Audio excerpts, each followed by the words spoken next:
Hello sir, नमस्कार। मेरा नाम है आलोक कुमार। आज हम बात करेंगे चुनावी बॉन्ड क्या फिर से बहाल हो जाएगा या मोदी सरकार पलट देगी सीजीआई के फैसले को।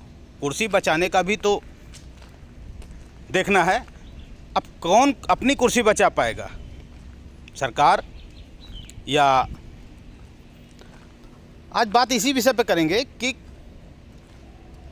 जो सीजीआई साहब ने, चंद्रचूड़ जी ने एक फैसला दिया कि इलेक्टोरल बॉन्ड असंवैधानिक है। क्यों है? क्योंकि आपको कौन चंदा दे रहा है, कितना चंदा दे रहा है, इसकी जानकारी जनता को होनी चाहिए। क्योंकि जब जो व्यक्ति चंदा दे रहा है, जो व्यापारी चंदा दे रहा है या जो भी चंदा दे रहा है, तो सीधी सी बात है, सरकार पहले उसका काम करेगी कि आपका काम करेगी। तो ये चीज़ जानकारी होनी चाहिए जनता को। ये जनता के अधिकारों के अधीन आता है। आरटीआई आप लगाते हैं तो आपसे कहा जाता है इस विषय पर हम आपको जवाब नहीं दे सकते। उसके तहत ये आता है। तो सीजीआई साहब ने कहा है कि जो भी बॉन्ड दिया जाएगा उसकी जानकारी सरकार खोल कर रखे, किसने कितना बॉन्ड दिया, कितना पैसा दिया। इसको लेकर के एक रिपोर्ट आ रही है जिसमें कि ये संभावनाएं जताई जा रही हैं कि मोदी सरकार सीजीआई के फैसले को पलट सकती है। अब पलट कैसे सकती है, उस पर ज़्यादा विचार करते हैं। आप देख सकते हैं न्यूज़ रिपोर्ट के अनुसार सरकार एक नया अध्यादेश ला करके भी इसको पलट सकती है। अभी आपने देखा कई बार ऐसा हुआ है, कुछ कानून को बदलने के लिए, कानून के जो फैसले होते हैं उनको बदलने के लिए सरकार उसके खिलाफ अध्यादेश लेकर आ जाती है। तो क्या मोदी सरकार अध्यादेश ला करके इस फैसले को पलट सकती है या कोई और विकल्प तलाशेगी जिससे ये चंदा लिया जा सके? इस पर बात करेंगे।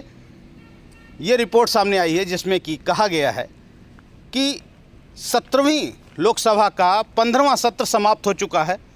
अब सरकार अध्यादेश तो नहीं ला सकती। अगर समय रहता तो सरकार निश्चित एक अध्यादेश लाती और इस बॉन्ड को जारी रखती।